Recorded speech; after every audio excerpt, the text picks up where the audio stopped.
रविंद्र, पाप कितने होते हैं? अगर पास में रोहिणी बैठी होती तो पूछ लेते, अब वो दूर बैठी पूछ नहीं सकते। मोबाइल लगा लो। पाप कितने होते हैं बताओ जल्दी फटाफट। नहीं पता? अरे यार कैसे जैनी हो के इतना न जाना, हाय राम ये कैसा जमाना। अरे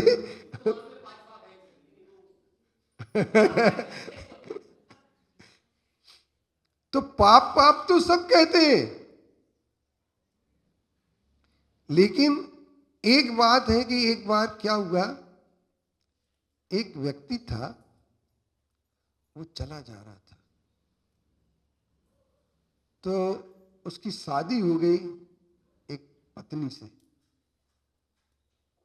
उस पत्नी ने पूछा कि तुम वाराणसी से पढ़ के आए हो, बहुत बड़े पंडित हो, मेरी एक सवाल का जवाब दे दो। अतुल, कभी कभी तुम्हारी मैडम भी पूछ लेती होंगी, नहीं है समझ में, तो तुम कहते हैं पूछ के बताएंगे। तो उससे पूछा कि पाप का बाप कौन है, जनक कौन है? मैंने यार ये तो हमने पढ़ा ही नहीं है। तो बोले ये पढ़ के आओ जब तुम मेरे पास आना। तो वो जा रहा था, तो बाढ़ आ गई, एक जगह रुक गया। जब वो, तो वहां पर एक ये वेश्या को पता लगा कि एक बहुत बड़ा पंडित रुका है। वो आई उसके पास। बोले क्यों भाई तुम यहाँ कैसे पधारे? बोले अरे यार क्या बताऊं, मेरी पत्नी ने एक सवाल खड़ा कर दिया कि पाप का बाप क्या। मैंने सब पढ़ लिया, वेद पुराण सब पढ़ लिया, लेकिन ये नहीं पढ़ा, तो हम ये बता नहीं पाए, तो उसको पूछने के लिए हम वाराणसी जा रहे हैं।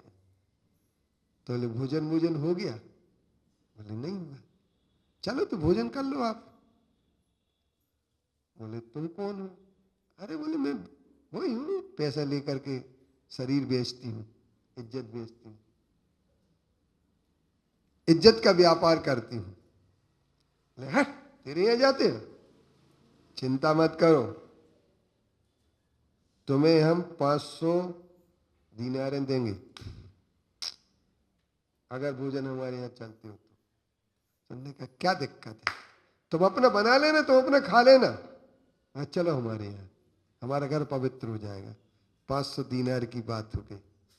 फिर उसने कहा 1000 दीनारें देंगे यदि तुम हमारा आटा ले लो। तुम देख कौन देख रहा यार, वहां जाके दीनारें जब पटकेंगे तो पत्नी भी खुश हो जाएगी, भूल जाएगी सवाल मवाल सब। 1000 दीनार में फिर उसने कहा, हमने आटा कर लिया, ले लिया। फिर उसने कहा 2000 दीनारें देंगे यदि तुम मेरे हाथ का खा लो। तो उसने कहा दे दे यार। उसने एक चांटा मारा, बोले उत्तर ये है कि पाप का बाप लोभ है। आ गया ना समझ में? तो इसलिए 5 पाप होते हैं, हिंसा, झूठ, चोरी, कुशील और परिग्रह। उन पाप का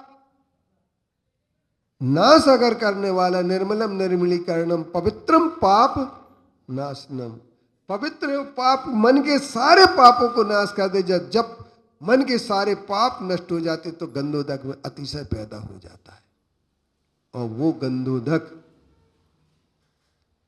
रोग शोक सब चीजें दूर कर देता है।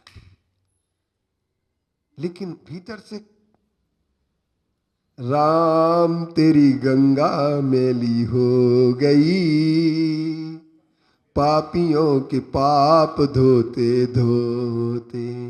एक दुखियारी कहे गंगा हमारी, बात ये रोते रोते। राम तेरी, ये किसने गाया मालूम गाने? ये किसने लिखा? हंसो मत, बताओ बताओ किसने लिखा? तुम बताओ ना काकू। एक दुखियारी कहे गंगा हमारी बात ये रोते रोते, राम तेरी गंगा मैली हो गई। रविंद्र जैन ने, किसने लिखा? राम तेरी गंगा मैली। तो एक ध्यान रखना, ये क्यों बताया गया, क्या लिखा गया? तो गंधोदक से पाप नष्ट नहीं होते हैं।